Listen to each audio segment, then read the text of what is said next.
parasocial relationships is basically people that, they watch like PewDiePie or Markiplier or, Jacksepticeye or Sniper Wolf.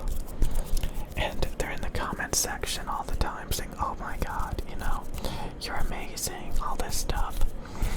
And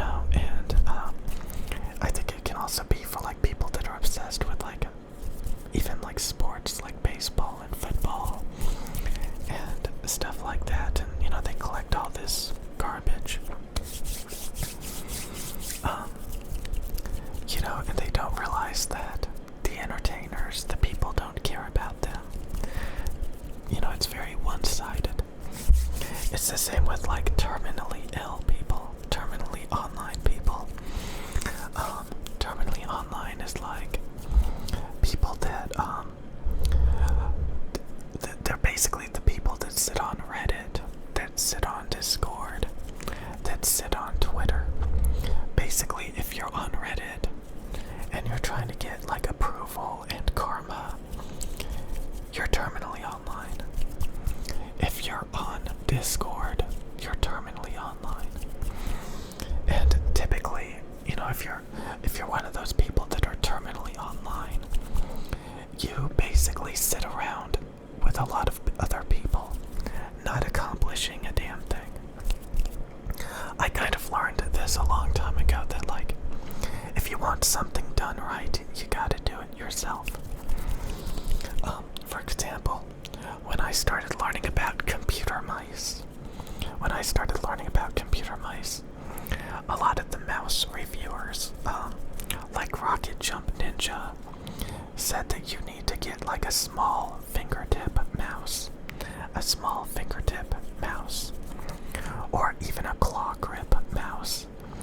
And that means that they want you to use a tiny little mouse that you can kind of manipulate with just your fingers, that you can do like flick shots and fast movements, because that's going to make you really good at video games.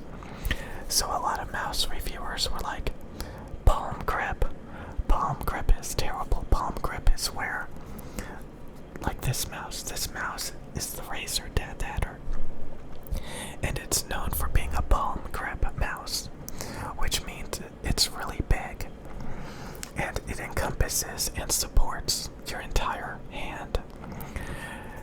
So your palm is being supported by the mouse. Your fingers are all supported by the mouse. So you can see my entire hand is supported and touching the mouse. So like I'm using my wrist and my arm to move the mouse. If I was to do a claw grip, it would be like this, and this is actually also a claw grip mouse. So I can kind of manipulate the mouse with just my fingertips, with my palm like pressed up against the back of it. So I can still hold it like this. But fingertip enables you to like move the mouse with just your fingers for a little bit of more mobility. The problem is, it's uncomfortable. So palm grip is the most comfortable grip. It supports all of your fingers, so you don't get any fatigue. So a lot of people were supporting the idea that you should get these mice that are not ergonomic, that do not support all the pressure points on your hand. So you end up getting this fatigue, you end up getting hand cramps if you use a small fingertip mouse, or like even a claw grip. It adds pressure points to your fingers. If you do a palm grip, there's no pressure points if it's done correctly. So this is the reason why you have to listen to yourself and what you prefer. When I was looking up keyboards, basically all the keyboard reviewers were like, you have to get fast gaming linear switches because clicky tactile has cooties. Clicky tactile keyboards that make a click sound is for noobs, like this mouse. This keyboard. Do you hear how it clicks? A lot of people online will tell you that's terrible. It should not click. You should get these short travel distance linear keyboards that don't make any sounds or have any tactile feedback. That's what the pros use. The problem is short travel distance is like running barefoot. You bottom out too hard. So basically what I'm saying is every time I listened to communities on YouTube, they turned out to be incompetent and, hyping up all of these things. I learned that you have to learn a deep understanding of things yourself. Like, does the keyboard have like a reasonable travel distance? Is the weight of the spring too heavy? Stuff like that. So once you learn like the travel distance that you prefer, the weight of the spring that you prefer, stuff like that, you can actually find a really good keyboard. Once you learn the shape of a mouse that feels the best, just like the keyboard, what feels the best, you can come to your own conclusions, and you realize that a lot of the people in communities, even the community leaders, are not going to help you find the best stuff. Same with the headphones, same with the microphones, same with the camera. It's up to you. Now, what's the point of this?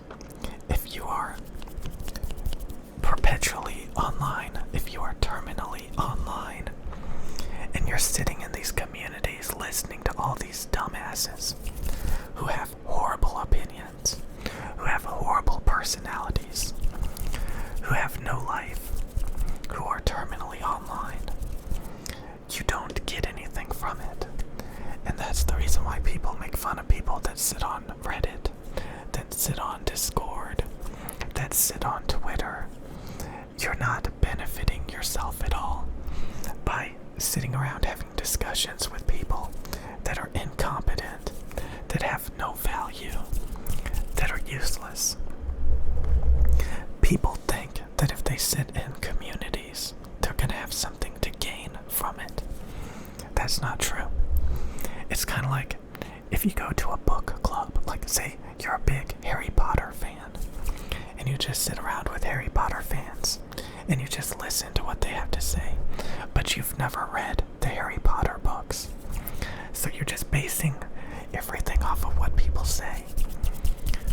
It's kind of like, going to church, and instead of talking about the Bible and the religion, they end up talking about how their day was. It's kind of like that. So when you're on Reddit, when you're on Discord, when you're on Twitter, even the YouTube comment section or watching other YouTubers, you have to realize that most of it is completely useless. Not all of it, obviously.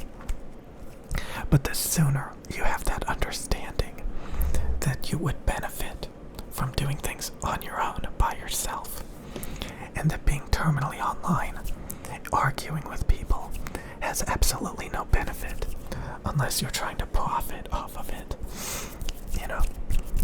So it's interesting to think about. And then the parasocial relationship garbage. So again, there's people that are just making videos or making content to make money, to grow up, something. And there's people that actually think that those people are their friends. It's a parasocial relationship. Let me look it up. Parasocial relationship. A parasocial relationship are one-sided relationships where one person extends emotional energy, interest, and time, and the other party, the persona, is completely unaware of the other's existence. Like, a lot of times I don't even read your guys' comments. and a lot of you guys comment a lot. Parasocial relationships are most common with celebrities, organizations such as sports teams or television stars. Do you know anybody anybody that collects a bunch of sports memorabilia, or they get really excited watching a sports event. Yeah. Okay. And then terminally online. Extremely online, often capitalized. Extremely online. Also known as terminally online or chronically online, is a phrase referring to someone closely engaged with internet culture. People said to be extremely online often believe that online posts are very important. So, these are things that a lot of people deal with these days. It's kind of funny. So, me personally, I've actually been struggling trying to make videos that cater to people that are terminally online and have parasocial relationships. Because if you cater to that, it's very addicting for most people. It's kind of like watching PewDiePie and he's like babysitting you. He doesn't play video games anymore, but he used to.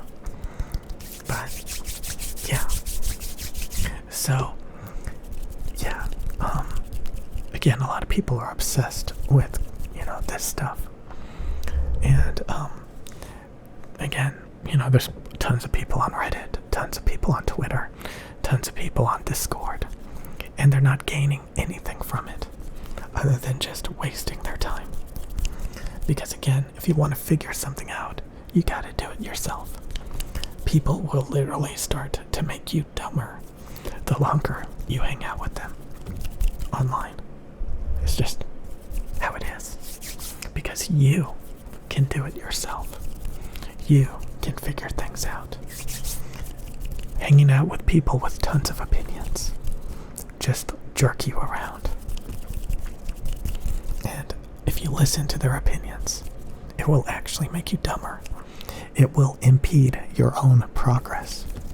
Say you're trying to figure something out and you're on the right track, and then you listen to 10 different people, parroting and regurgitating things that are inaccurate, are not fully true. And it just throws you off and disorients you when you were actually on the right track to finding what is important to you. So that's why it's very important to have an INTJ personality type, to know when to not listen to anybody and to listen to what you want and to come up with your own methodology to get things done, to find what you're looking for so that you're confident and knowledgeable and you're not just parroting, garbage because you let other people think for you. And you think that you're in these relationships with people that don't even know you or care about you. So, terminally online, parasocial relationships. Extremely wasteful. Okay. Yeah. Okay. Don't get me wrong, it can be entertaining. It can be fun. But you have to recognize a lot of people that are terminally online, they say like, oh, Discord moderator or a Reddit moderator. Those are the people that are terminally online. And they're aware about it. And they project it.